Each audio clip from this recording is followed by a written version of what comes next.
cas de violation des lois en vigueur pour tout parti ou groupement politique ou au trouble à l'ordre public, le ministre chargé de l'administration du territoire suspend par voie d'arrêté le parti politique concerné de toutes ses activités et ordonne la fermeture provisoire de ses locaux. Vous faites bien de nous rappeler certains articles de la loi, parce que nul n'est censé ignorer la loi. C'est que une bonne chose. Mais ici, nous sommes dans un cas de figure, et je l'ai dit d'entrée de jeu, un cas de figure d'une décision arbitraire, donc qui n'a aucun fondement légal. Donc, si on se met à discuter de la question en prenant appui sur la loi, bah après, je me pose la question si la loi existe au Congo-Brazzaville. La preuve, elle est là. Mboulou vient de le démontrer que la loi ne fonctionne pas au Congo-Brazzaville. Et c'est scandaleux ce que Mboulou vient de faire. Monsieur Christian, moi je suis d'accord avec vous. Oui. Moi je suis d'accord avec vous, mais nous ne devons pas être comme eux. Ah, laissez-moi lire la dernière partie. Vous comprenez en quoi cette loi que lui-même a signée, il le met en tort. Je vous en prie.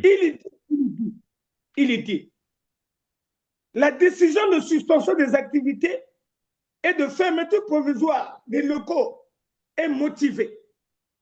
Elle est motivée. Elle est notifiée au plus tard dans les 5 jours suivant son prononcé au représentant légal du parti politique et au procureur de la République du siège du parti. Et donc, M. Christian, il est clair. C'est pourquoi nous disons il y a offense à la loi.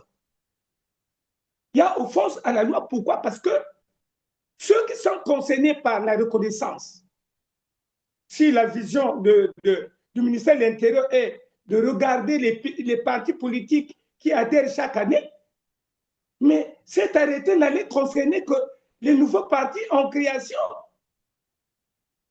Et donc, une fois terminé et publié comme ça, les autres partis ne sont pas concernés devaient pas être concernés par cet arrêté de reconnaissance. Je vous dis, M. Christian, c'est simplement une sanction des grands orateurs de l'opposition qui sont en train d'édifier le peuple congolais pour comprendre dans quel état de sauvagerie et de misère notre pays se trouve. Et pour cela, il faut les rendre au silence en leur retirant l'outil qui est le parti politique. Mais ils se trompent, M. Christian. Ils ont la bouche, ils ont encore leur liberté de s'exprimer. Et d'ailleurs, la liberté, pendant que vous parlez de la liberté, René Mokono, il y a l'article 25 de la Constitution congolaise qui garantit la liberté d'expression. Et puis, pour être président de la République au Congo-Brazzaville, pour conquérir évidemment la course vers la magistrature suprême, on n'a pas besoin d'avoir un parti. Il y a même des candidats indépendants. Donc, tout Congolais qui remplit les critères peut annoncer sa candidature. Donc, on n'a pas besoin d'avoir un parti pour, disons, être candidat à l'élection présidentielle. Et donc, ça veut dire que même lorsqu'on a pris cet arrêté, les leaders concernés peuvent continuer à agir, individuellement, pourquoi pas, à se mobiliser. Et des partis aussi qui ont été reconnus. Donc, parmi les 42 qui ont été reconnus, figure également le CNR du pasteur Ntoumi. Une question tout de même qui se pose. Frédéric Winsabou, alias pasteur Ntoumi, avait été accusé de terrorisme, d'actes terroristes au Congo-Brazzaville. Chacun se souviendra. Et le pouls a connu une crise que tout le monde connaît, où il y a eu des centaines de villages qui ont été rasés. Il existe encore des fosses communes dont la justice congolaise ou le gouvernement congolais ne s'est pas encore expliqué, donc le régime de Brazzaville ne s'est pas encore exprimé. Moi, je voulais avoir une analyse de vous sur le cas Tener et le pasteur Ntoumi.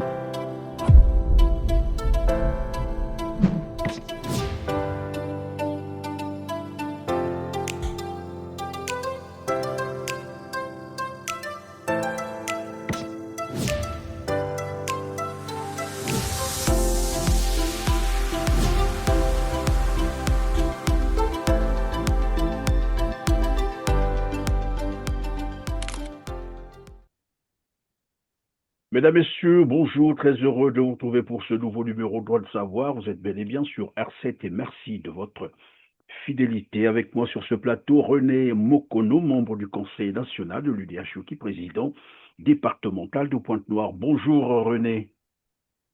Bonjour, Monsieur Christian. Merci René Mokono d'avoir accepté notre invitation. Nous allons décrypter l'arrêté numéro 1726 bar MID-Cap du 30 juin 2025, une décision visiblement unilatérale et arbitraire prise par le ministre de l'Intérieur Raymond Zéphira Mboulou du Parti congolais du travail. Un détail important à rappeler, d'éliminer certains partis de l'opposition congolaise dans la course vers la magistrature suprême de 2026. Aussi curieux que cela paraît, c'est que beaucoup sont plus les partis qui s'étaient prononcés pour une nouvelle plateforme politique, le Rassemblement des forces du changement, qui ont été frappés. Le Rassemblement des forces du changement, par cette nouvelle plateforme, l'opposition congolaise se veut être une alternative pour contrer le pouvoir en place en 2026. Souvent traitée d'amorphe, cette nouvelle coalition à travers 7 partis politiques, dont le Parti social-démocrate congolais, le Rassemblement pour la démocratie et le développement et les souverainistes, estiment qu'il est temps de présenter aux Congolais une opposition plus unie, capable de répondre aux défis actuels.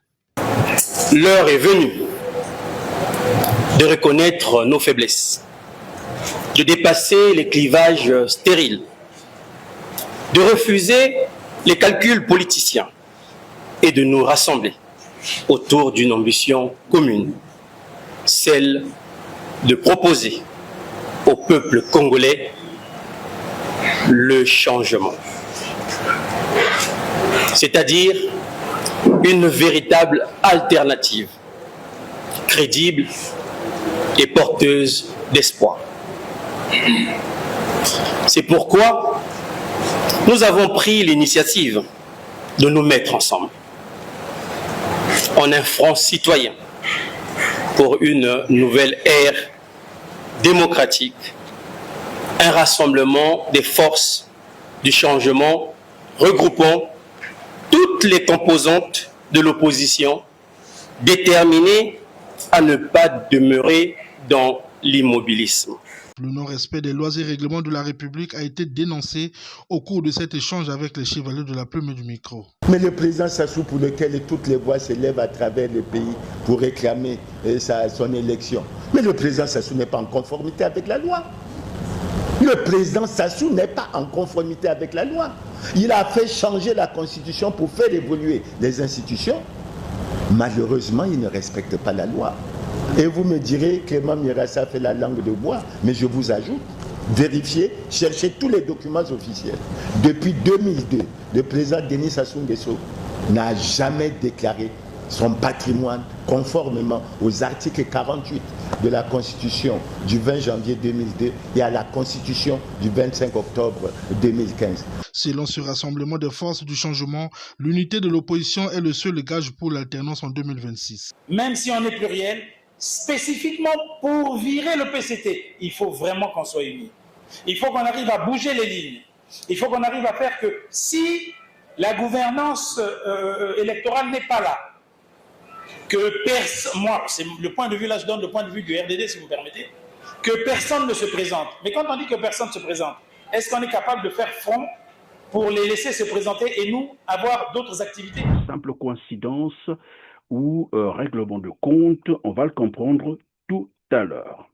Alors, nous sommes à 8 mois de l'élection présidentielle de mars 2026. Votre premier commentaire sur cette note, cet arrêté qui frappe certains partis de l'opposition?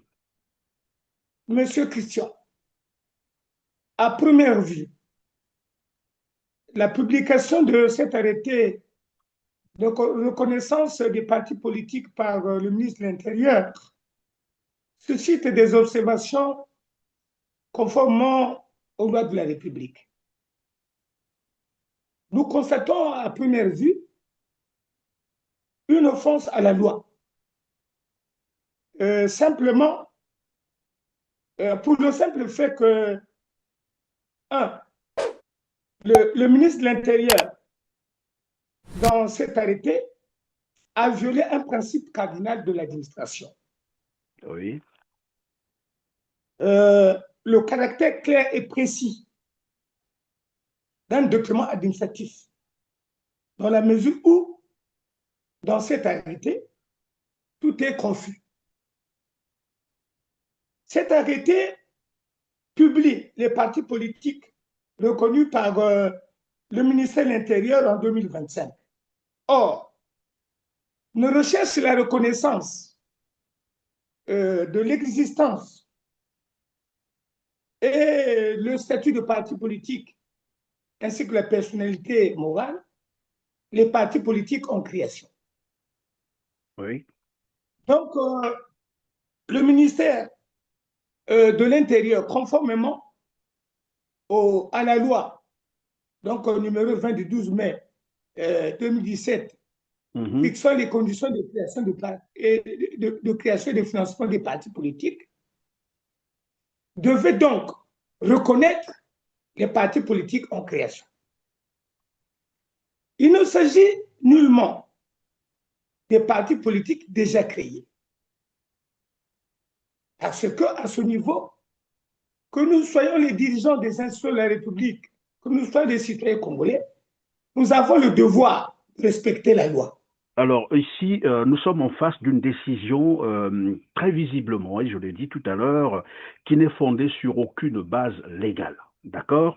Les partis qui ont été radiés ou qui sont désormais méconnus par l'État congolais, c'est des partis qui existent depuis près de 30 ans, sinon plus de 30 ans, et qui ont des récépissés, bien sûr, de reconnaissance, donc reconnus par l'État congolais. Or, la mesure qui vient d'être prise, l'arrêté que je rappelais tout à l'heure, l'arrêté numéro 1726, MID-CAB, du 30 juin 2025, en fait, ne donne aucune précision, aucun détail pourquoi ces partis ont été radiés. Et moi, ma question, c'est de savoir, puisque nous savons également qu'aux lois injustes, nul n'est tenu d'obéir. D'accord? Est-ce que vous capitulez ou vous rejetez carrément cet arrêté? Nous rejetons carrément cet arrêté, M. Christian. Pourquoi?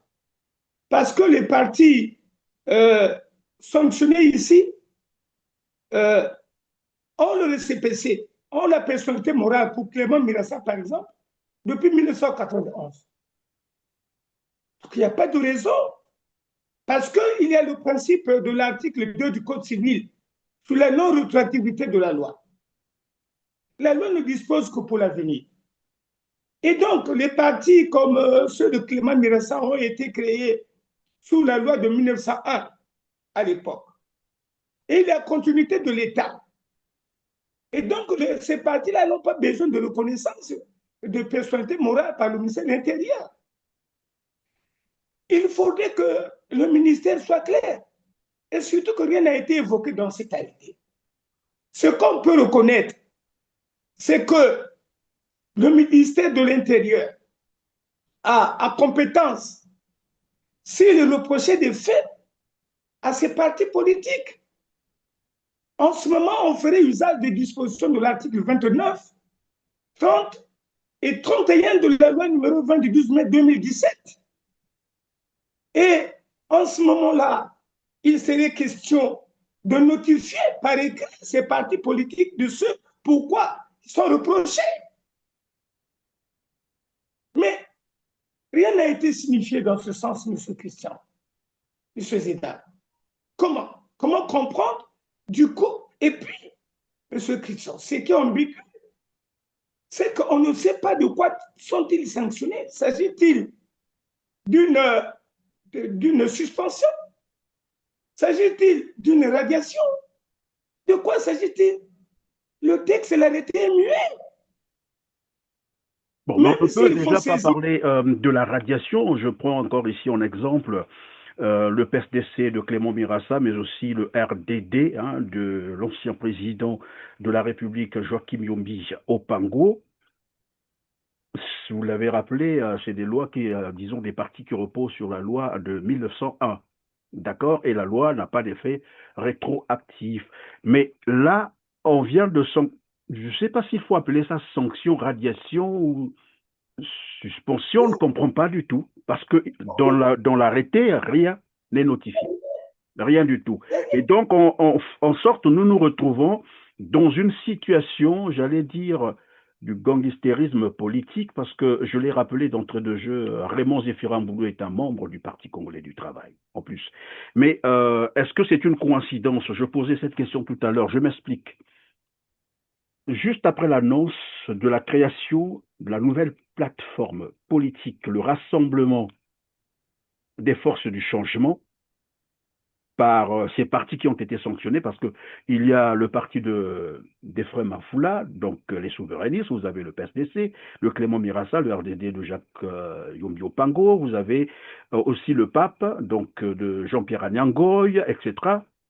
Dès qu'ils ont annoncé la création de cette nouvelle plateforme, le PCT a réagi et a même proféré des menaces que je vous propose de suivre et on va continuer notre émission. Suivez.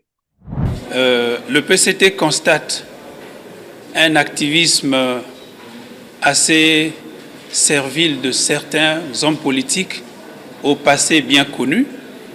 Le PCT constate un activisme de certains partis politiques des réseaux sociaux. Le PCT constate l'activisme de certains partis politiques aussi des conférences ou des points de presse. Le frémissement que nous constatons dans le microcosme politique aujourd'hui, de certains, un petit groupuscule de partis politiques qui se dit radical, mais toutes ces histoires, nous les avons déjà vécues. Souvenez-vous de la conférence nationale, ce que nous aimons souvent appeler l'escroquerie nationale organisée. Ça n'a tourné que contre le Parti congolais du travail. On parle aujourd'hui des nouvelles forces du changement. Est-ce que vous connaissez ce que veulent dire les forces du changement? Ce que nous avons vécu à la conférence nationale, certains d'entre vous étaient encore très jeunes ou peut-être même pas nés. Mais c'est des mauvais souvenirs. Souvenez-vous simplement que lorsque vous avez un individu qui se permet de remuer le couteau dans la plaie, ça veut dire qu'il a des velléités guerrières. Et la guerre, en démocratie, n'a pas de droit de cité, n'a pas de place. La guerre n'a pas de place en démocratie. La violence n'a pas de place en démocratie. Parce que le peuple congolais a déjà vécu ces choses en 58, en 92, en 93, en 97, en 98. Le peuple congolais a vécu ces choses. Donc, la valeur du couteau, le couteau n'a pas que des valeurs. Le couteau peut vous permettre de blesser, mais il peut vous permettre de creuser davantage une plaie. Et ce n'est pas le cas pour la démocratie aujourd'hui. Voilà, là c'est parfait. Iloki qui menaçait déjà et qui pensait que c'était une manière pour ces partis de l'opposition de déterrer la hache de guerre. Donc tout était déjà dit et prêt. Et là on passe à la 4e vitesse. Nous l'avons dit tout à l'heure, il n'y a aucune notification. Rien n'explique, nous ne justifie cet arrêté. Est-ce qu'on peut penser que c'est un règlement de compte? C'est juste pour empêcher, évidemment, ou bien, comme qui dirait, un verrouillage de l'espace politique pour empêcher ces partis, les vrais partis de l'opposition, de concourir à l'élection présidentielle?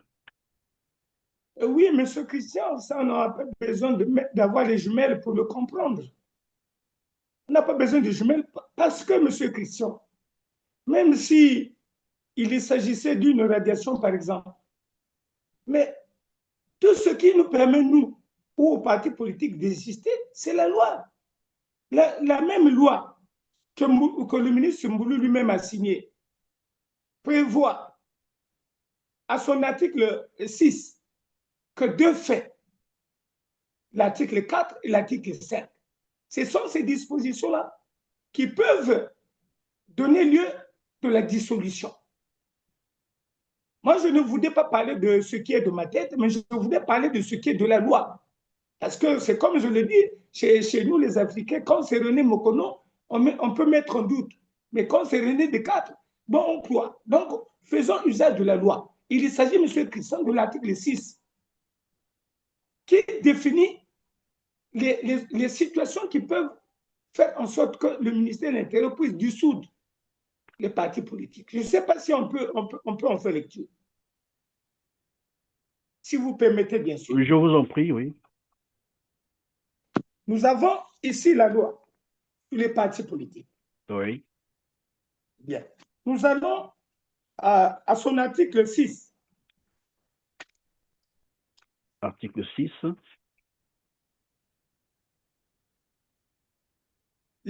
Les partis politiques ou groupements politiques qui, dans leur fonctionnement, ne se conforment pas aux principes énoncés à l'article 4 et 5 ci-dessous sont passibles de dissolution. Et que disent les articles 4 et 5? Bien. À l'article 4, il est dit, les partis politiques ont un caractère national. Et donc, le caractère national ne signifie pas être implanté à gauche, non. Le caractère national, c'est avoir des militants dans toute la République. Il peut être un, il peut être deux, contrairement à ce que Iloki déclare. Oui, mais le caractère national, pardon René Mokono, pendant que vous rappelez cette disposition, le caractère national, même si je suis à Brazzaville, c'est un caractère national. Que je me retrouve à Pointe-Noire, à Oyo, je ne sais pas, à Olombo, je suis et je respecte le caractère national. Je ne suis pas obligé d'être partout au même moment. Au même moment. C'est pourquoi il y a problème. C'est pourquoi, monsieur Christophe, il y a problème. C'est pourquoi, justement, la Cour suprême qui donne des avis avant que ces lois soient publiées, à un certain moment, on est en droit de se demander de la qualité de nos juristes d'aujourd'hui et même de nos élus. Vous voyez? Et donc, par exemple, avant que je ne lise l'article 5, quand nous allons, par exemple, à l'article 11 de cette même loi, oui. À cette même loi, je reviendrai sur l'article 5. L'article 11 de cette même loi dit que les partis politiques, outre le siège, doivent avoir des membres et des sièges permanents dans tous les départements. On n'a pas défini combien de citoyens il faut avoir dans chaque département. Ce n'est pas défini.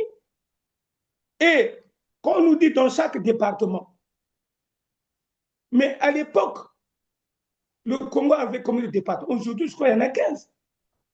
Et donc, où nous parlons de caractère national, qui n'est pas défini, parce que le caractère national, on n'a pas dit, bon, être national, c'est être dans tous les sites. Non, c'est une nation congolaise. Donc, où qu'on se retrouve, il suffit que nous ayons des représentants dans les différents départements. Il n'y a pas de microscope aussi au ministère de l'Intérieur pour savoir, bon, tel militant du PSDC. Non. Oui, donc, mais même s'il était question qu'on prenne en compte certaines dispositions de la loi, il serait évidemment souhaitable pour le ministre de l'Intérieur, Raymond Zéphira-Mboulou, de notifier à ces partis qu'est-ce qu'on leur reproche. Ce qui n'a pas été fait. On se réveille un matin, voilà, c'est un arrêté qui tombe et qui désormais reconnaît 42 partis. Bon, là encore, même s'il faut aller devant les juridictions, je ne sais pas sur quelle base, mais c'est un peu compliqué parce qu'il faut rappeler tout de même une chose.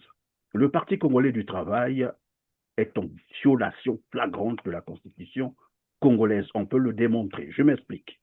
Denis Sassou Nguesso, et c'est Clément Mirassa qui le rappelle souvent, ne respecte pas la loi. Denis Sassou Nguesso est chef de l'État, il est président de la République de fait. Dans le même temps, il est président du Parti congolais du travail. C'est la violation de l'article 80 de la Constitution congolaise actuelle, la Constitution du 25 octobre 2015. Denis Sassou Nguesso n'a jamais déclaré, c'est bien depuis qu'il est à la tête du Congo Brazzaville, Denis Sassou Nguesso a violé son serment. C'est l'article 77, de faire respecter la Constitution. Il n'arrive pas à le faire. Et puisque c'est le président du Parti congolais du travail, ça veut dire que le PCT, c'est, j'allais dire, un parti hors la loi, la vérité. Mais curieusement, c'est ce parti qui figure en premier sur la liste des 42. En premier. Donc, un parti hors la loi, un parti qui ne respecte pas la loi, qui vient sanctionner les partis légalement reconnus. Je crois qu'il y a un problème à ce niveau-là. Alors, est-ce que vous allez procéder par une contestation? Je vous ai posé cette question-là tout à l'heure. Oui, nous allons procéder par une contestation, M. Christian. Mais ce qui est dommage, c'est qu'au Congo, la justice est politisée. Alors, qu'est-ce que vous entendez faire finalement dans ce cas-ci? Mobiliser les populations, braver, voilà. Puisque je vous ai dit, hein, c'est une, comme qui dirait, aux lois injustes, nul n'est tenu d'obéir. Nous sommes là en face de ce cas de figure. C'est une décision injuste. Qu'est-ce que vous allez faire? Monsieur Christian, d'abord, j'espère que les magistrats, les juristes congolais vont prendre conscience, les dirigeants des institutions de notre pays vont prendre conscience de ce qui s'est passé en Côte d'Ivoire, de l'humiliation qu'on a fait subir au président de l'Assemblée nationale du Congo-Brazzaville. Cette humiliation n'a pas été faite au président Isidore Mvuma, mais aux institutions de la République du Congo qui se comportent très mal. Et qu'à un certain moment, ils doivent comprendre que cette mauvaise manière, leur suit partout, ils diront que c'est suivi par la communauté internationale, par le monde entier. Et donc, ils sont tenus de se ressaisir. Dans le cas d'espèces, par exemple, M. Christian, lisons la loi, par exemple, avant qu'on ne sache comment nous allons faire. Allons à l'article 30. Oui. Lorsque le parti politique ne respecte plus ses propres statuts relatifs à son fonctionnement régulier, le ministre en charge de l'administration du territoire lui adresse un avertissement, lui enjoignant de s'y conformer. Est-ce que le ministère de l'administration du territoire a écrit à ces partis ce dont leur reprocher pour qu'on se conforme à la loi? Rien. S'il y en a qui nous prouvent ces documents. Donc, c'est au ministère de l'Intérieur d'écrire, c'est l'article 30. Lorsque le parti politique ne respecte plus ses propres statuts relatifs à son fonctionnement régulier, le ministre chargé de l'administration du territoire lui adresse un avertissement, lui enjoignant de s'y conformer. 31. En cas de violation des lois en vigueur, pour tout parti ou groupement politique, ou au trouble à l'ordre public, le ministre chargé de l'administration du territoire suspend par voie d'arrêté le parti politique concerné de toutes ses activités et ordonne la fermeture provisoire de ses locaux. Vous faites bien de nous rappeler certains articles de la loi, parce que nul n'est censé ignorer la loi. C'est qu'une bonne chose. Mais ici, nous sommes dans un cas de figure, et je l'ai dit d'entrée de jeu, un cas de figure d'une décision arbitraire, donc qui n'a aucun fondement légal. Donc, si on se met à discuter de la question en prenant appui sur la loi, bah après, je me pose la question si la loi existe au Congo-Brazzaville. La preuve, elle est là. Mboulou vient de le démontrer que la loi ne fonctionne pas au Congo-Brazzaville. Et c'est scandaleux ce que Mboulou vient de faire.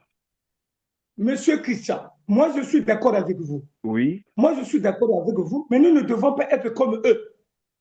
Ah, laissez-moi lire la dernière partie. Vous comprenez en quoi cette loi que lui-même a signée, il le met en tort. Je vous en prie.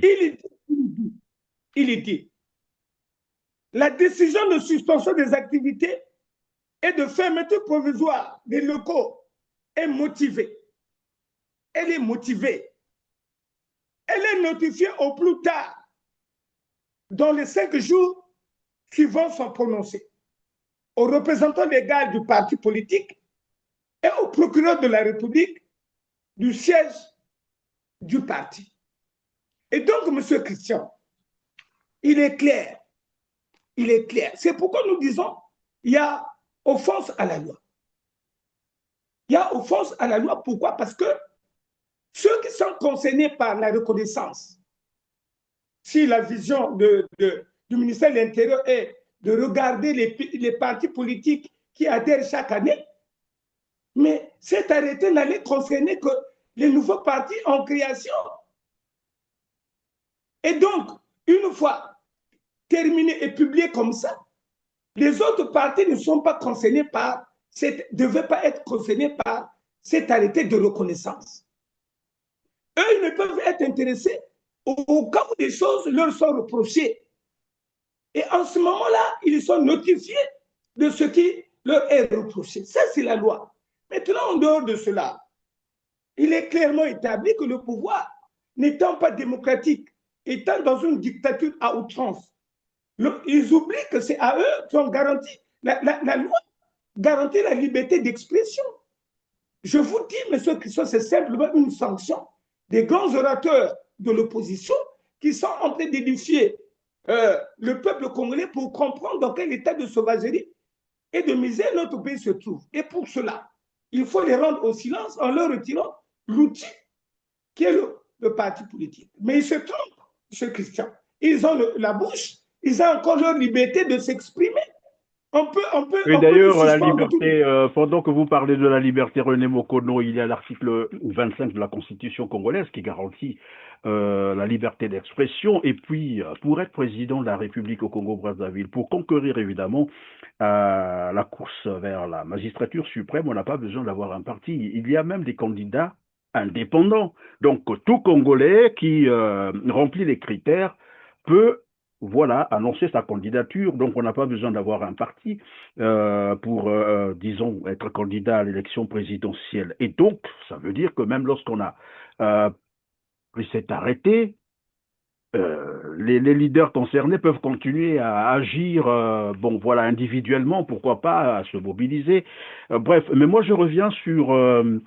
je disais d'entrée de jeu, c'est une préoccupation en fait, et puis c'est une curiosité de savoir que la plupart des partis qui ont été sanctionnés sont les partis qui ont donné une conférence de presse à Brazzaville et qui annonçaient donc la création d'une nouvelle plateforme politique, le Rassemblement des forces du changement. Je vais proposer à nos téléspectateurs de suivre un élément, la réaction de Clément Mirassa, le président du PSTC, et on revient sur le plateau. Je ne pense pas que j'ai été radié. Je crois que quand vous prenez les différentes notes ou les différents textes pris par le ministère de l'Intérieur, le PSDC, qui est un parti vieux de plusieurs années, puisqu'il a pris part à la conférence nationale souveraine, n'a jamais été retenu par le ministère de l'Intérieur comme parti conforme. Et pourtant, nous avons un récépissé qui existe bel et bien, que nous ne sommes pas à la recherche du récépissé. Nous avons notre récépissé, c'est le récépissé numéro 118-91, MINT DGAT d'or SAG du 21 février 1999. Le PCT a le 119, j'ai le 118. Et le PCT est conforme et nous on ne l'est pas. Bon, maintenant comment je l'ai appris? J'ai été très triste. Et je vais vous dire pourquoi. Très triste parce que les gouvernants de ce pays ne respectent pas la loi. Et quand je parle des gouvernants, je parle d'abord de Denis Sassou Nguesso, le premier magistrat. Il n'est pas conforme à la loi. Il n'a jamais déclaré son patrimoine depuis 2002. Donc il ne l'a pas déclaré en 2002. Il ne l'a pas déclaré en 2009. Il ne l'a pas déclaré en 2016. Il ne l'a pas déclaré en 2021. Et vous savez, je ne vous apprends rien, que Denis Sassou Nguesso est président du Parti congolais du travail en violation flagrante de l'article 2 de la Constitution du 25 octobre, de l'alinéa 2 de l'article 80 de la Constitution du 25 octobre 2015. Et rien que cet exemple, ces deux exemples illustrent clairement que non seulement le président Denis Sassou Nguesso a violé la Constitution du 20 janvier 2002, il a violé la Constitution du 25 octobre 2015. Ça veut dire quoi? Ça veut dire qu'il a violé le serment qu'il a prêté de respecter et de faire respecter la Constitution. Maintenant, si je viens au problème que vous évoquez, je suis très triste. Pourquoi? Je suis triste de voir Raymond Zéphiré Mboulou, ministre de l'Intérieur, chargé de la sécurité du pays. Vouloir m'exclure, ça peut passer. Mais continuer à déclarer le PCT qui n'est pas conforme à la loi comme conforme à la loi. Et ça veut dire que dans ce pays, nous sommes dans une démarche de fraude et de corruption. Et nous n'imaginons pas un seul instant que Mboulo puisse proclamer des résultats d'une élection en proclamant un autre candidat autre que celui du PCT comme candidat il y a une élection. Donc vous voyez bien que nous sommes dans une démarche d'intimidation. Ils sont en train d'intimider nos militants. Les jeunes subissent des tracasseries. Ils sont invités dans les commissariats. J'ai écrit pour descendre à Madjibou. Ce n'est pas accordé. Bon, que veut-on? Moi, je ne suis pas le PCT. Quand les jeunes se présentent au PCT, ils sont sérieux. Mais quand ils se présentent au PSDC, ils sont interpellés par la CID, par la police. Où allons-nous? Où allons-nous? Bon, maintenant, je suis radié, dit-on, parce que je ne serai pas en conformité avec la loi, ce qui est faux. Que fait-on du président Mboulo qui déclare des partis qui ne sont pas conformes à la loi, comme le PCT conforme? Et pour terminer sur votre question, j'ajoute, franchement, le président Sassou, là où il est-ce qu'il pense que ce soit normal qu'en tant que président du Parti congolais du travail, il veuille organiser une élection? Est-ce que cette élection sera libre, démocratique, transparente, crédible et apaisée? Je dis non. Que voulons-nous? On parle de la paix et on veut intimider les gens. Et l'article 25 de la Constitution, je propose aux amis du PCT de lire cet article, mais il garantit la liberté d'express. L'article 27 garantit la liberté de réunion, la liberté de manifestation. Et ils sont en train de prendre les dispositions pour dire que tout le monde est derrière Denis Sassou Nguesso. Je ne suis pas derrière Denis Sassou Nguesso. Et ce qu'ils font ne nous empêchera pas. Maintenant, je vais ajouter quelque chose. En fait, c'est une attaque directe faite au rassemblement des forces de changement. On ne veut pas d'une opposition au pouvoir. On veut d'une opposition du pouvoir. Voilà, alors pour Clément Mirassa, je vais dire ça avec mes termes à moi, c'est un verrouillage de l'espace politique. En fait, ici, le problème, c'est que la plupart de ces partis qui se sont prononcés pour une nouvelle plateforme n'étaient pas pour une élection présidentielle en l'état. C'est-à-dire, tant que les conditions de transparence ne sont pas réunies, ces leaders ont dit non à l'élection présidentielle en l'état. Et s'il faut aller à l'élection présidentielle, il faut donc remplir les conditions de transparence. Est-ce qu'on peut penser que c'est là le hic, en fait? C'est ce que le PCT a craint. Voilà pourquoi il est passé à la 4e vitesse pour évidemment garantir encore son passage en force. Mais tout à fait, M. Christian. Vous savez, monsieur le président Mirassa, depuis un certain temps, était devenu comme un porte-parole du peuple congolais misérable qui a été réduit au silence. Et je crois que ce courage, qui est d'ailleurs louable, a dérangé le système en place. Et comme il ne supporte pas la vérité, ces partis, vous savez, tous les partis qui sont signés, ce sont ceux-là qui ont eu des acteurs politiques courageux, qui se sont exprimés, qui ont dit non à certaines pratiques du pouvoir. C'est le pape, c'est le parti. Jean-Pierre Agnangoy, vous avez Jacques Yobio-Pango, vous avez Clément Mirassa, David Mafoula, vous avez le jeune Cédric Balou qui est aussi très dynamique. Donc en fait, ce sont ces partis-là qui ont été sanctionnés. Et même Yuki. Et Yuki, on a trouvé... C'est par pur hasard qu'ils ont dévié, mais nous reviendrons là-dessus. Parce que là aussi, il y a problème. Maintenant, il est clairement établi, M. Christian, on ne va pas se laisser faire. On ne va pas se laisser faire. Nous allons faire usage. Nous allons voir cette fois-ci sur le Congo à des juristes comme au Sénégal. Les dispositions, comme vous avez dit, que faut-il faire? Voici ce que dit la loi. C'est l'article 32.7, même lorsque les partis politiques. Le parti politique peut contester. Donc nous pouvons contester. Peut contester dans les 15 jours suivant la notification de la décision de suspension de ces activités et de la fermeture provisoire des locaux devant la chambre administrative de la Cour suprême. Et donc, mais René la chambre... dans l'arrêté, on n'a pas parlé de la fermeture, par exemple, des locaux. C'est ce qui est curieux, en fait. Voilà pourquoi moi, je me posais la question, mais comment est-ce que la loi va statuer sur cette question? C'est compliqué. Mais c'est ce que j'avais dit. C'est ce que j'avais dit, que c'est tellement honteux. J'ai dit que cet arrêté est confus. Mais on essaie d'assimiler. Parce que si on ne réagit pas aussi, on risquerait de dire les 15 jours sont dépassés, pourquoi vous n'avez pas réagi? Ça pourrait vous ne pensez pas non plus, René Mokono, vous ne pensez pas que c'est un ballon de C, par exemple, que le PCT vient de lancer, question de voir comment les Congolais vont réagir? Tout à fait. Je dis oui. Mais c'est pourquoi, justement, moi, j'étais en train de me dire, le ministère de l'Intérieur, en prenant cet arrêté, est-ce qu'il juge la République que les populations peuvent apporter à ce coup dur? C'est parce que, justement, les gens se disent que ça ne peut pas s'appliquer. Nous avons quand même des juristes au Congo. Mais ce qui est vrai, c'est qu'il y a des révoltes. Est-ce que ce n'est pas une façon d'attiser la colère pour que les gens se soulèvent?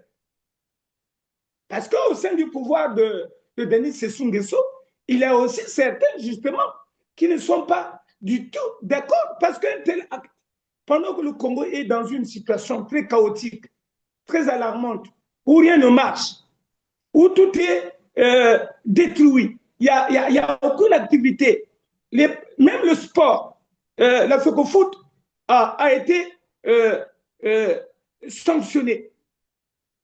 Donc, et les partis politiques, aujourd'hui, certains sont, on ne sait pas si c'est suspendu, si c'est exclu, si c'est pas comment. Bon, donc, ça ne peut que créer une révolte.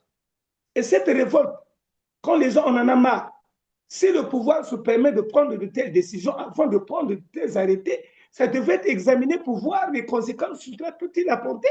Ce n'est pas les moindres, c'est quand même les forces du changement nouvelles qui sont touchées. Bon, mais évidemment, René Mokono, nous savons, René Mokono, nous connaissons également ce que vaut la justice congolaise. Hein. On ne va pas se faire des illusions. Là-bas aussi, voilà, c'est des membres du Parti congolais du travail. La justice congolaise est une justice aux ordres du régime de Brazzaville. Là, Raymond Zéphirine-Boulou qui vient de prendre cet arrêté, c'est un membre du Parti congolais du travail. Vous voyez bien que c'est de l'arbitraire. Et donc, c'est le PCT qui est en train d'agir. Est-ce que ça veut dire que, bon, c'est vrai que vous avez parlé de recours à faire, mais si le recours n'aboutit pas, qu'allez-vous faire? C'est une question qui concerne tous les Congolais. Ce n'est plus une question de parti de l'opposition ou de, comment on appelle ça, des leaders de l'opposition. C'est une affaire qui concerne désormais tous les Congolais parce que ce que vient de faire Mboulou, c'est une violation grave de la loi, une provocation, c'est même un mépris. Et vous, comment vous allez réagir si jamais le recours n'aboutissait pas? Monsieur Christian, j'avais dit que les institutions de la République doivent comprendre, plus qu'ils s'engagent à opprimer, plus que les opprimés se retrouvent pour constituer une force. Cette oppression visible nous oblige à nous réunir et à nous unir de plus belle pour faire une démonstration de force. Parce que si nous ne faisons pas une démonstration de force à partir de cette opportunité que vous avez donnée, le pouvoir va marcher sur nous. Et c'est pourquoi le peuple congolais doit être conscient pour comprendre que nous sommes en face d'un pouvoir qui est en train de rechercher à vérifier s'il terrorise les populations. Comme il compte parfois sur les fétiches, nous suivons beaucoup de choses qu'on est en train de mettre dans les ronds-points, dans ceci, dans cela. Et parfois, il tente de tels actes pour voir comment nous allons réagir. Mais cette fois-ci, nous avons quand même le droit de dire non. De dire non. De dire non.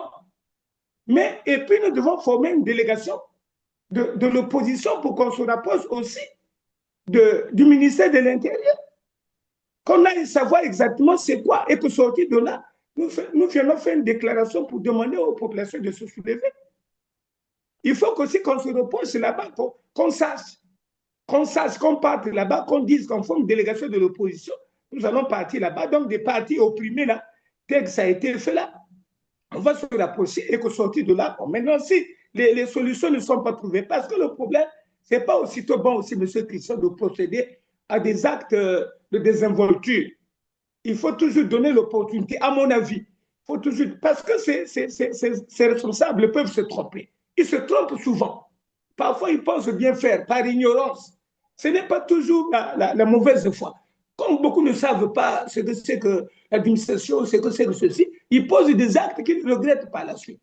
C'est pour cela, moi, je pense que nous allons vite nous retrouver au niveau de l'opposition avec les partis concernés pour que nous puissions former une délégation. C'est une opportunité pour regarder aussi comment essayer de voir cette affaire de dialogue, cette affaire de préparation des élections qui pointent à l'horizon il y a bientôt 8 mois seulement. Et donc, M. Christian, l'urgence est là pour qu'on resserre les rangs et pour que nous allons faire une pression auprès du ministère concerné.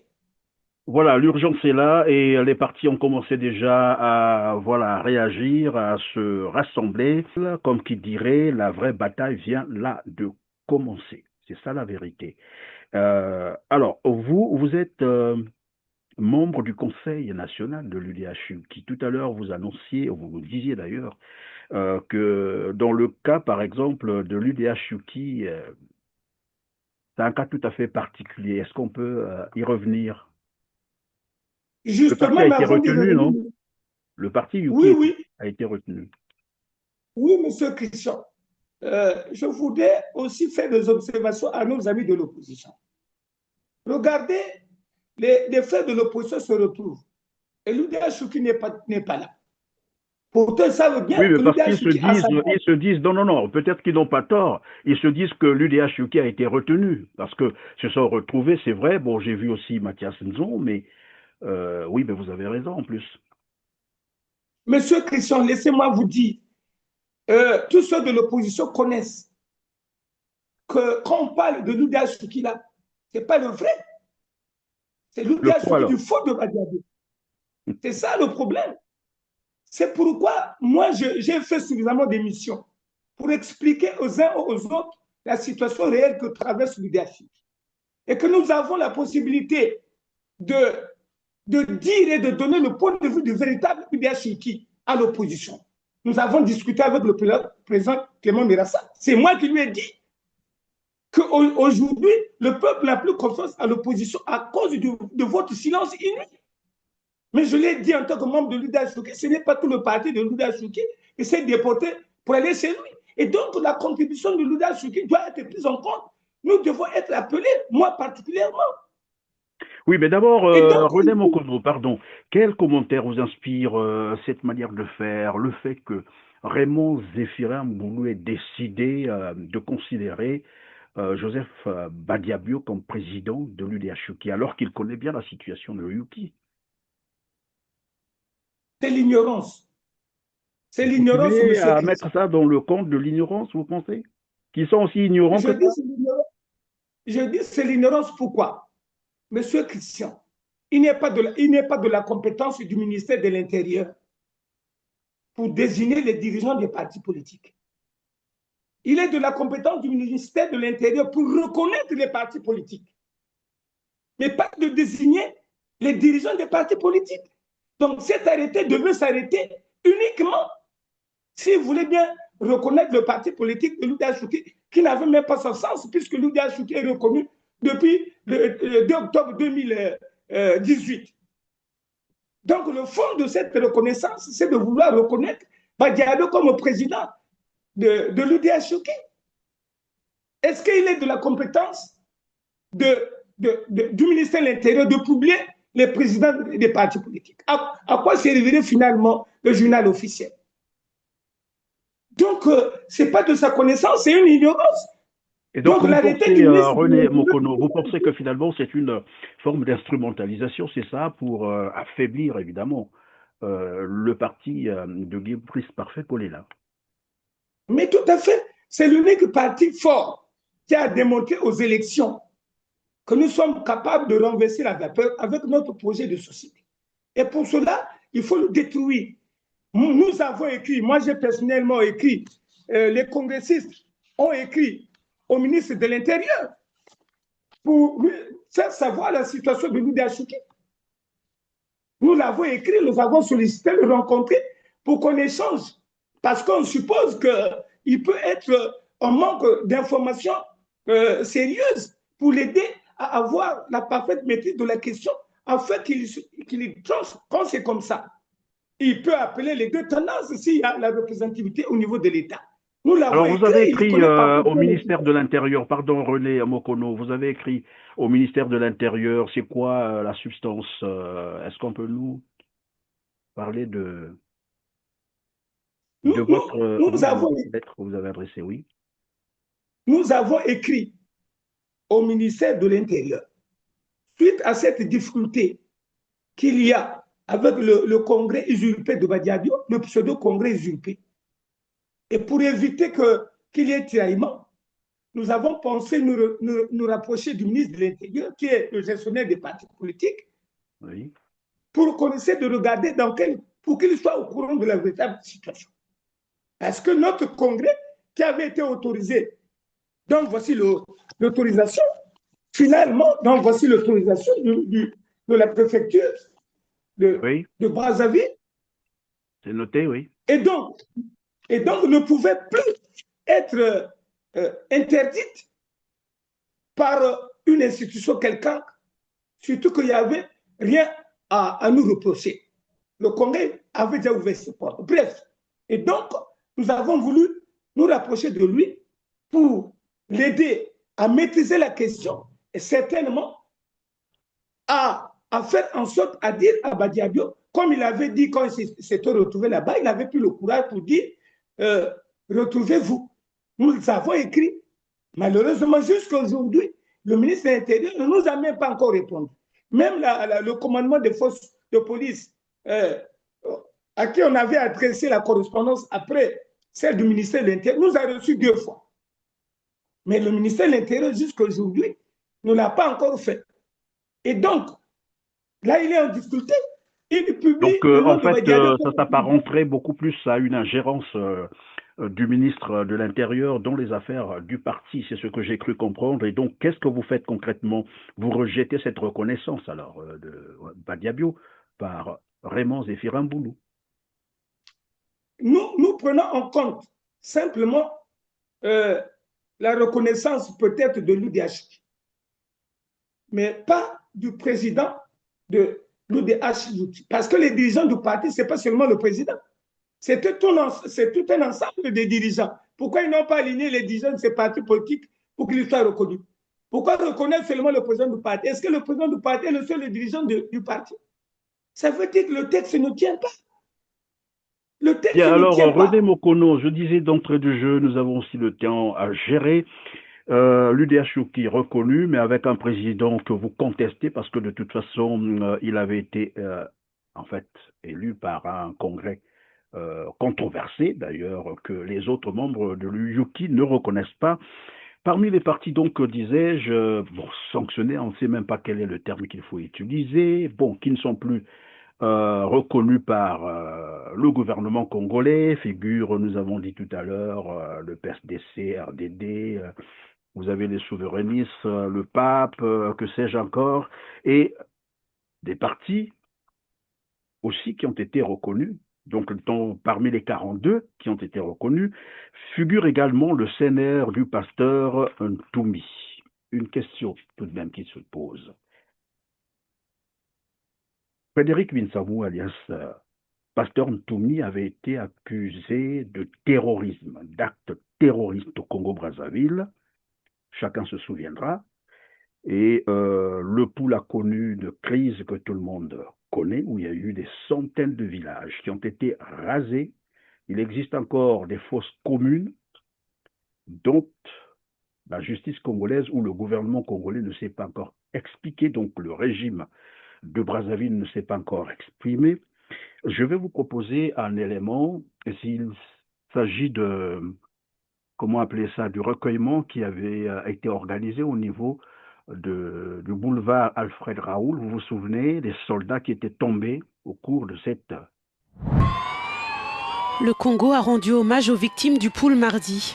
Selon le bilan officiel, au moins une vingtaine de personnes, dont 11 de la force publique, ont perdu la vie dans les violences dans le département du Poul.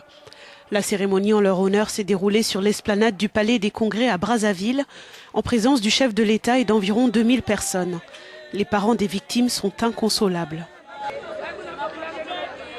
Ben oui, dans un pays où tout est mélangé, il y a la politique, il y a le social, et puis on ne sait pas à quel sens se vouer. Bon, vous voyez comment est-ce qu'on est perdu, on ne sait plus quoi faire. On ne sait plus quoi faire. Vous avez bien dit, après une élection, et puis après, on a clamé, on a beau sauter, et puis après, c'est les pleurs. Vous voyez ce que ça fait déjà. Donc, c'est vraiment une douleur immense, hein, et puis... Elle est atroce, quoi. Elle est atroce, c'est indélébile même, indélébile parce que c'est ineffaçable, on ne peut pas quand même concevoir cela. Les victimes ont été tuées au cours des affrontements survenus depuis septembre dernier dans la région du Poul. Le gouvernement accuse la milice du chef rebelle Frédéric Binsamou, plus connu sous le nom de Pasteur Toumi, d'être derrière ces tueries qualifiées d'actes terroristes. Rien dans la vie politique classique ne justifie qu'on donne la mort. Donc ceux qui l'ont fait ne sont plus ni dans la République ni dans le genre humain. Ceux qui l'ont fait ne peuvent pas, sur cette base-là, considérer qu'ils mènent un combat politique quelconque. Il s'agit purement et simplement d'actes de barbarie et de terrorisme. Un mandat d'arrêt a été lancé contre Toumi et sa bande.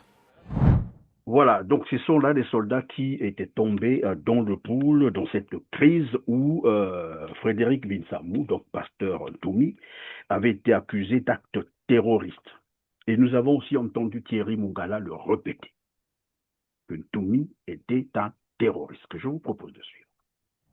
Un peu plus d'1 an et 3 mois, un individu appelé Pasteur Toumi, de son vrai nom Frédéric Binsamou, s'est replié après une tentative à Brazzaville de violence, le 4 avril 2016, s'est replié dans le département du Poul, qui est son département d'origine, a pris quelque part les populations en otage et de loin en loin commet des actes terroristes qui ont créé un climat d'insécurité qui est tel que les populations qui sont directement concernées par ce climat d'insécurité ont décidé de quitter leur village et de se replier soit in situ dans des camps de réfugiés ou dans leur famille d'accueil ailleurs que dans leur localité d'origine. Puisque vous avez échoué sur le plan militaire, pourquoi ne pas engager nos stratégies? Pourquoi le dialogue? Pourquoi pas le dialogue, par exemple? On ne dialogue pas avec les terroristes. Voilà. Alors, rien contre le pasteur Ntoumi. Nous n'avons rien contre, moi personnellement, je n'ai rien contre le pasteur Ntoumi. Mais il faut qu'on cherche à comprendre un certain nombre de choses.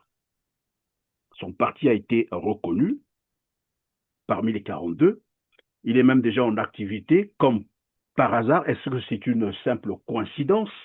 C'est hier ou avant-hier qu'il s'est rendu dans la Bouenza, donc après Sassou Nguesso, que je vous propose également de suivre les images.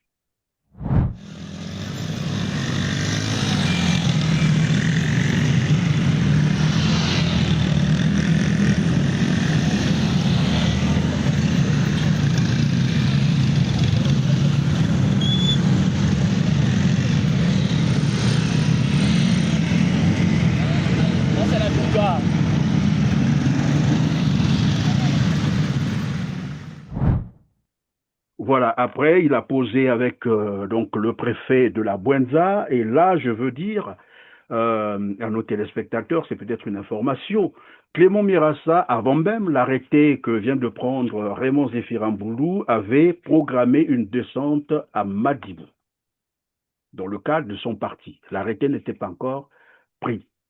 Mais à Clément Mirassa, on lui avait interdit par des artifices. Ils ont trouvé des raisons de sécurité, de toutes les raisons, c'est-à-dire pour lui interdire en fait la descente à Madibou. Ça, c'est Clément Mirassa. Avant l'arrêté, je dis bien. Donc, Clément Mirassa n'a pas pu faire sa descente à Madibou parce que les préfets évoquaient les raisons de sécurité autres. Curieusement, après cet arrêté, le pasteur Ntoumi est descendu, je vous ai dit, dans la Bouenza. avec tout ce que vous avez vu, l'armada, et je me pose la question, s'il y a un autre leader politique, au moment où nous sommes en train de réaliser cette émission, nous sommes le 6 juillet 2025, se comporter de la même manière dans Brazzaville, avec ce que nous avons vu, si ce leader serait libre de mouvement, comme on a vu là. Alors, donc, je reviens vers vous. C'est une affaire, de toute façon, Toumi, le pasteur Toumi, tout le monde le connaît. Et donc, son parti a été retenu. Je ne vais peut-être pas m'hasarder à me poser la question de savoir si ce parti est installé sur tout le territoire du Congo. Bon, je n'ai jamais vu Toumi parler des questions de la vie du Congo, voilà, la vie de la nation, crise politique, crise je ne sais pas quoi. C'est maintenant qu'il apparaît. Encore que c'est un Congolais, il a le droit d'être candidat à la présidentielle. C'est son droit. Mais son droit va, je crois, rencontrer la loi parce que jusqu'aujourd'hui, on ne nous a jamais expliqué comment cette crise s'est terminée. Ce terroriste qu'on recherchait, qu'est-ce qui s'est passé pour qu'aujourd'hui, finalement, lui qui s'est déclaré candidat, son parti retenu, et puis bon, voilà, on passe l'éponge. Moi, je voulais avoir une analyse de vous sur le cas Tener et le pasteur Ntoumi. Comment vous appréciez, évidemment, la reconnaissance de son parti, son activité, alors que les partis qui ont déjà plus de 30 ans d'existence, avec des récépissés reconnus par l'État, ont été radiés? Monsieur Christian, ce qui me gêne d'abord, c'est la position du ministre de la Communication. Et le mal de nos dirigeants nationaux, c'est cette méchanceté et c'est cette mémoire courte. À un certain moment, on doit se gêner de poser certains actes. Le pool a été le théâtre de scandale. En fait, le pool c'est devenu un champ d'expérimentation des armes du gouvernement de la République. Et Thierry Mongala affirme beaucoup de choses. Je ne sais pas s'il se souvient ou pas. Le pool, ça me donne la chair de poule, bien sûr, parce que nous avons perdu énormément de parents. Et la vie est devenue invivable. Il n'y a plus de vie là-bas, il n'y a plus de classe, il n'y a plus d'école, il n'y a plus d'éducation. Parce que les enfants qui sont nés là-bas il y a 20 ans aujourd'hui n'ont pas connu l'école. Les quelques enseignants qui sont là-bas sont des vacataires qu'on a pris comme ça et qu'on n'arrive pas à payer. Aujourd'hui, la nature a horreur du vide. Et l'univers, dans sa bonté infinie, fait jaillir la vérité. C'est-à-dire, aujourd'hui, c'est clairement établi, le pouvoir démontre à suffisance qu'au Poul, il n'y avait pas une guerre. Il n'y avait pas une guerre, il y avait simplement génocide. Que ceux qu'on prétendait mercenaires, je ne sais pas, terroristes, étaient bel et bien des éléments du système qui favorisait au pouvoir, je l'ai toujours dit. Moi, je ne parle pas de son parti politique. Moi, je parle des faits.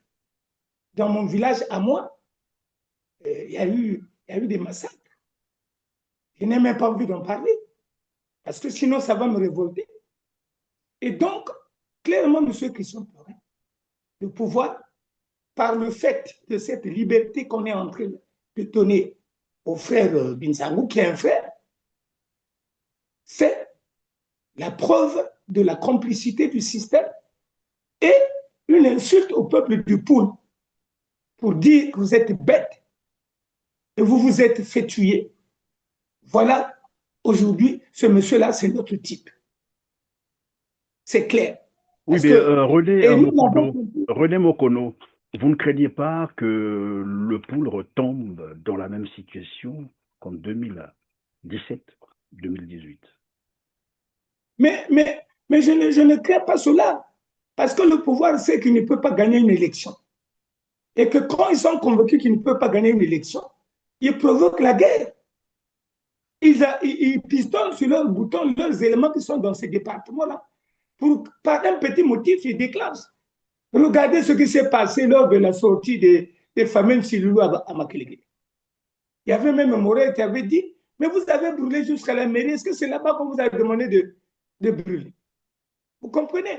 Et donc, ce qui suppose que n'étant pas aujourd'hui le pouvoir Pardon, convaincu. on peut revenir sur la séquence de Morel. Vous avez brûlé jusqu'à la mairie. On ne vous a pas demandé de brûler jusque là-bas. Ça veut dire quoi? C'était quoi concrètement? Mais ça veut dire ce que ça veut dire. Que ceux qui sont venus, les familles Sililou qui étaient venus, n'étaient pas des guerriers. Mais c'était simplement des éléments pour susciter la réaction, comme ce qui s'est passé chez le président de la République, lorsqu'on avait envoyé les Berdem chez le président Sassou, où il n'y avait même pas de munitions, où il n'y avait rien, pour provoquer le président de la République qui dormait. À cette époque, le ministre de la Défense, c'était Fatima Biala, oui, qui est son ami intime aujourd'hui. Il a envoyé les Berdem là-bas où il n'y avait rien pour permettre au président qui dormait de se réveiller et de déclencher la guerre qui a dévasté le pays. C'est ce qui se passe dans le pool également. Les Congolais vont m'excuser. Je préfère en rire parce que finalement, évidemment, ça paraît risible, mais c'est grave ce qui se passe au Congo-Brazzaville. Et donc là, bon, moi je vous ai dit, hein, je répète, je n'ai rien contre Frédéric Binsamou, mais il faut qu'on se pose quand même des questions intelligentes, des vraies questions, parce qu'on ne peut pas comprendre qu'aujourd'hui, il y a des prisonniers politiques. André Okombisa-Lissa, le général Jean-Marie Michel Mokoko, qui purge 20 ans de prison. Pour avoir fait quoi? C'est la question qu'on se pose. Vous voyez? Ils sont accusés d'atteinte à la sûreté de l'État alors qu'il n'y avait pas eu coup d'État. Ça n'a jamais eu lieu, on ne l'a jamais démontré, d'accord? Dans le même temps, il y a quelqu'un qu'on a accusé de terrorisme. Il a posé des actes terroristes. Il a tué des Congolais. Des centaines de milliers de Congolais sont morts. Des soldats de l'armée congolaise sont morts. Et on se moque de lui. Aujourd'hui, on passe comme ça, pieds joints. Il est candidat. Son parti est reconnu. Il faut qu'on explique ça aux Congolais. Qu'est-ce qui s'est passé concrètement? Parce que, dans le même temps, il faut rappeler que c'était au cours du procès, je crois, de Norbert Dabira, où on nous disait que c'est le même pouvoir qui fournissait les armes au pasteur Ntoumi. Je vous propose de suivre cet extrait. C'est Norbert Dabira qui en parle. Suivez. J'avais été fait comprendre au président, par lettre toujours, que j'étais inquiet pour sa sécurité. Comment une personne qui est de sa sécurité pouvait-il s'associer aux gens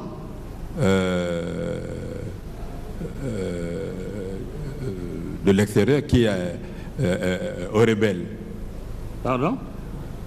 J'avais déjà envoyé, en même temps que j'ai envoyé la fiche dont on a parlé sur les armes, le Mbizi là, j'avais aussi, maintenant que je me rappelle, j'avais aussi écrit au président, lui disant que je m'inquiétais du fait que il avait derrière lui quelqu'un qui a donné des armes aux rebelles. Et ça, je crois qu'on peut accuser Dabira, vérifier. La fiche que vous avez faite conjointement, que vous aurez faite conjointement avec Mbizi, c'est en 2015, 2016. C'est pas ça? Quand il y a eu l'attaque, oui. C'est en 2016. Bon. 2000, en 2016. 16, oui, d'accord. Hein? Oui, oui. Avril 2016. Bon, voilà. Après, il faut qu'on nous explique, comme je disais tout à l'heure, il faut qu'on nous explique qu'est-ce qui se passe concrètement. C'est-à-dire, on a tué des Congolais, on a rasé des villages, on a coupé des arbres, on a empoisonné voilà, les cours d'eau, il y a des charniers qui existent aujourd'hui. Un matin, on se réveille, bon, on passe l'éponge.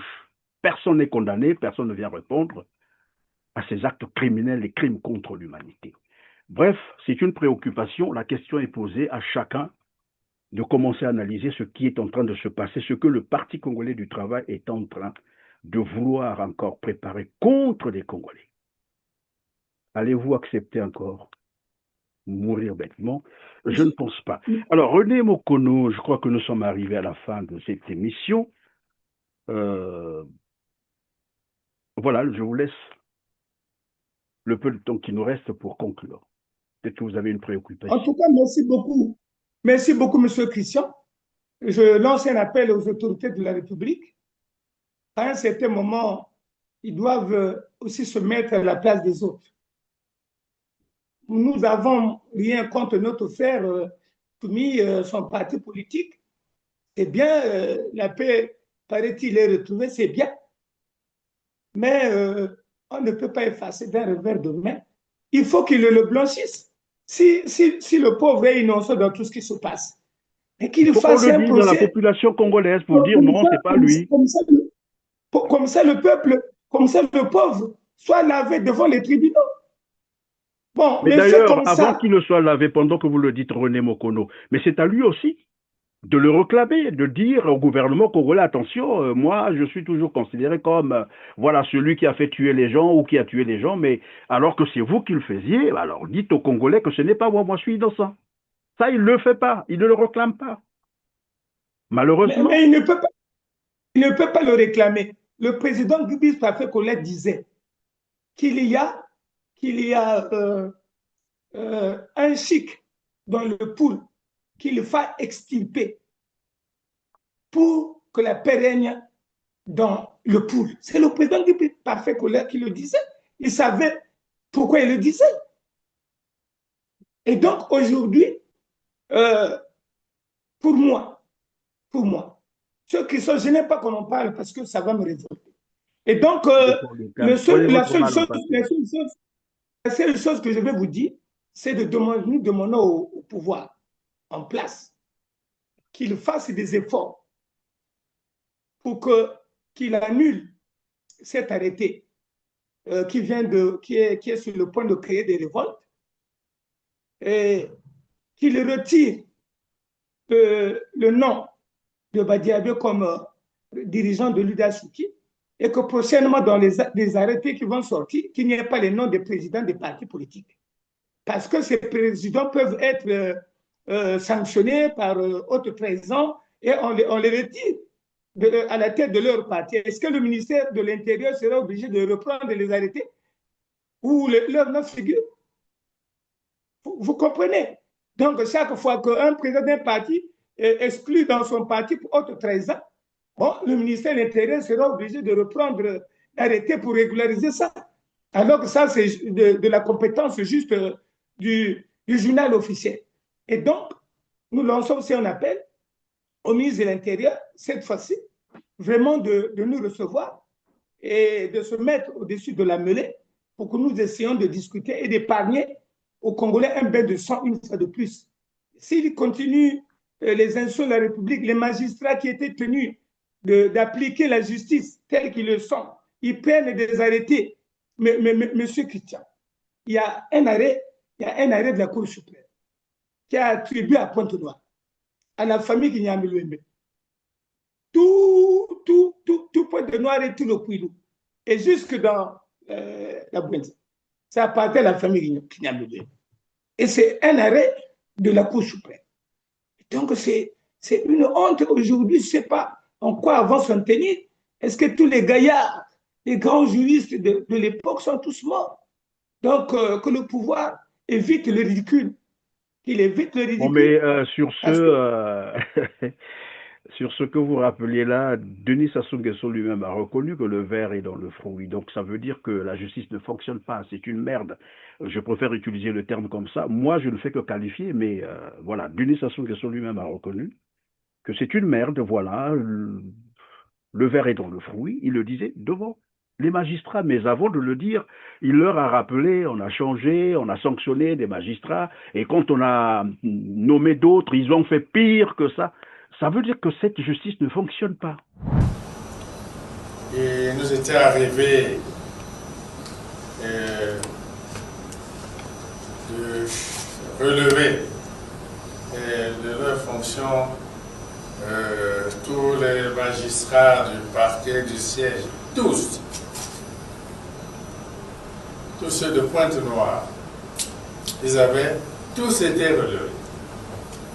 Parce qu'on voulait marquer le coup face au dérapage observé à Pointe-Noire. Je prends l'exemple de Pointe-Noire, la même chose se produit ici à Brazzaville. Et on en avait affecté d'autres à Pointe-Noire. Et quelques mois seulement après, les nouveaux magistrats ont commencé à faire exactement comme ceux qui venaient d'être relevés, même pire.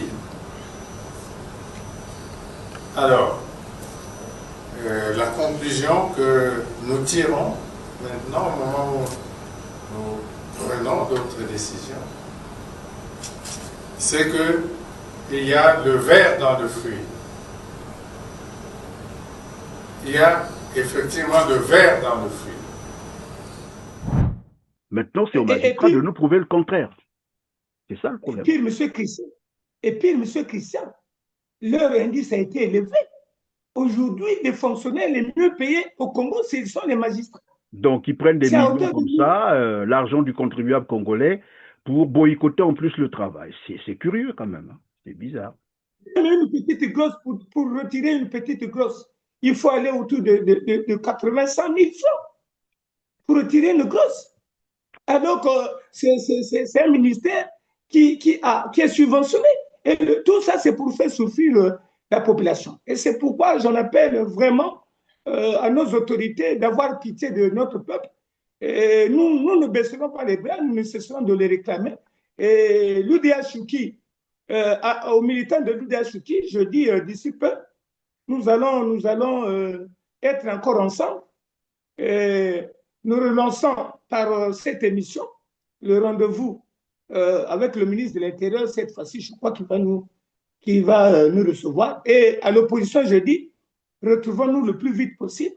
Ne nous occupons pas de ce fallacieux arrêté qui, à mon sens, n'obéit à aucune logique. Aux militants de l'UDH-Chouki, je dis simplement que cet arrêté n'est pas une fin en soi. J'ai constaté que les militants et sympathisants sont en train de se lamenter dès la publication de cet arrêté. Je vous rassure que nous mettrons tout ce qui est de notre capacité pour rencontrer M. le ministre de l'Intérieur et soyez rassurés qu'un compromis sera trouvé à ce niveau qui ne vaut pas la peine de se lamenter en pensant que Badiabio est le président de l'UDH. Non, il ne l'est pas. Il ne l'est pas parce que ce n'est pas de la compétence du ministre de l'Intérieur pour publier les dirigeants des partis politiques et de l'UDH en particulier. Sa compétence se réserve juste à publier les partis reconnus, pas à publier les noms des dirigeants des partis politiques.